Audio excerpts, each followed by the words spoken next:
Hi everyone, welcome back to our next installment of Summer Stars Books at Bedtime. We're going to be continuing with the story The Legend of Spud Murphy by Eoin Colfer, that's published by Puffin. And we're on to chapter 3, so let's find out what happens. Chapter 3, The Test. On that first day on the carpet, Marty decided that we should test Spud. When Spud said there would be trouble if we stepped off the carpet, what exactly did she mean? Did trouble mean a strict talking to? Or did trouble mean being suspended by our fingernails over a pit of alligators? I need to know how much I can get away with, said Marty, tying his jumper around his neck like a bib. I don't need to know, I said, remembering the boy who had run past us in hysterics. I'll just sit here and pretend to read. You are such a chicken, said Marty. No wonder Action Man is your only friend. I, on the other hand, am an actual hero type. I am prepared to take risks. Why did you tie your jumper to your chest? Wait and see, chicken boy, said Marty. My big brother walked around the edge of the carpet, checking to see if Spud would spot him. She can't even see us, he said. We can do whatever we want. I was starting to get worried. Whenever a boy did something wrong, grown-ups tended to blame the entire family. What are you going to do? I asked. Marty smiled.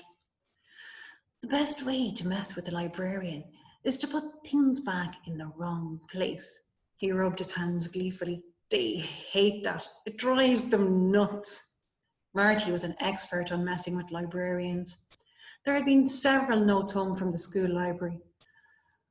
So I'm just going to switch a few books for Mrs. Spud Murphy. By the time she finds out, we'll be home watching cartoons. Marty lay on his stomach and wiggled onto the wooden floor. He glided across the polished planks on a double layer of wool. We had to admit it. Marty was the master. Like a crocodile swimming down the Nile, Marty slid to the nearest bookshelf with barely a sound. He climbed onto the bottom shelf and perched there, motionless. There was only one other person at this end of the library, a short man with grey hair and bushy eyebrows. Marty waited until he moved away before he began causing mischief. One book at a time, he switched almost every single book in the section. He put mysteries with romance, adventure with bird watching, and gardening with model airplanes. Spud would be furious.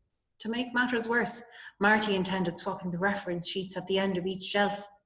These pages told the reader what kind of book was on that particular shelf. Marty reached up slowly and tore the sheet from the clip that held it. Suddenly, a shadow fell across my brother. It was a big, sharp shadow, and it belonged to a big, sharp person. I turned to look. It was Spud. She had appeared without a sound, like a ninja librarian. Spud stood, slippered feet apart, with her hands hovering over the book, stamps on her belt. Marty hadn't seen her and was still holding the reference page. It was too late to warn him. There was nothing I could do. Spud's left hand moved with lightning speed, grabbing the book stamp and throwing it in one smooth, precise motion. It tumbled through the air so fast that it hissed. Marty turned just in time to see the bag of wood and rubber heading in his direction. It was too late to move out of the way. All Marty could do was close his eyes and squeal like a kitten. The rubber stamp snagged the reference page in Marty's hand, plucking it from his fingers and stamping it against the shelf. The force of the throw was so strong that the page stayed there for several seconds after the stamp had fallen to the ground. 2 words were stamped on the page in purple ink. Damaged goods. I knew it, said Spud slowly. I can always tell a troublemaker. I took one look at you, Master Martin Woodman, and I knew you'd be off that carpet before I was back at my desk. You set me up, said Marty, surprised. That's right. I was waiting behind the shelf. The jumper trick was good, but I've tracked a lot sneakier than you in my day. Marty stood slowly, no sudden moves. I'm sorry, Mrs. Murphy. I'll never leave the carpet again. Spud slid across the floor in her slippers. Too late for that. Since you're already off the carpet, you can fix the damage you've done. But there There are hundreds of books, and I can't remember them all. Spud ran a finger along the shelf. Each book has a number. This section starts at number 560. She plucked a book from the shelf. Here it is. I've started you off. You get these in order by the time your mother comes to pick you up, and maybe I won't have to tell her how you set off the fire extinguishers. Marty's mouth flapped. But I didn't. Spud put her hands on her hips. I know you didn't, and I'm sure your mother will believe that. Unless, of course, you've been in trouble before. Marty thought about it for a moment, then began rearranging the books as fast as he could. He knew when he'd met his match. 2 hours and 14 paper cuts later, Marty was finished. He sat on the carpet sucking his fingers. That wasn't so bad, he said on the way to the exit. I've had teachers meaner than her. Marty was actually getting cocky again. Marty, don't you remember the rubber stamp? She nearly took your head off.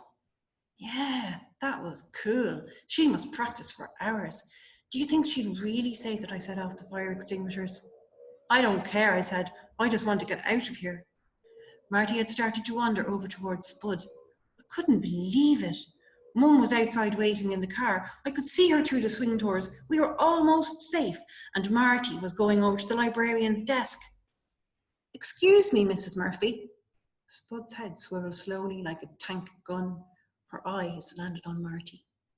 Martin Woodman, back for more. I would have thought you'd keep well away from me. Just one question, Mrs. Murphy. You wouldn't really say I set off the extinguishers, would you? Spud smiled back at Marty. Her teeth looked like a row of icicles. Oh, wouldn't I? I don't think so. Throwing a stamp is one thing. That was cool, by the way. You liked that, did you, Martin? Sure did. Spud opened the box on her desk. I have a collection of stamps here. One came in last week you might like. It's in the shape of a pirate flag. A lot of the boys like me to stamp it onto their forearms like a temporary tattoo. She began to close the box. But maybe you're too young. Marty was already rolling up his sleeve. No, I'd love that. On my arm. Wait till the lads in the swimming pool see this. Spud selected a stamp, inking it on a blue pad. Are you sure, Martin?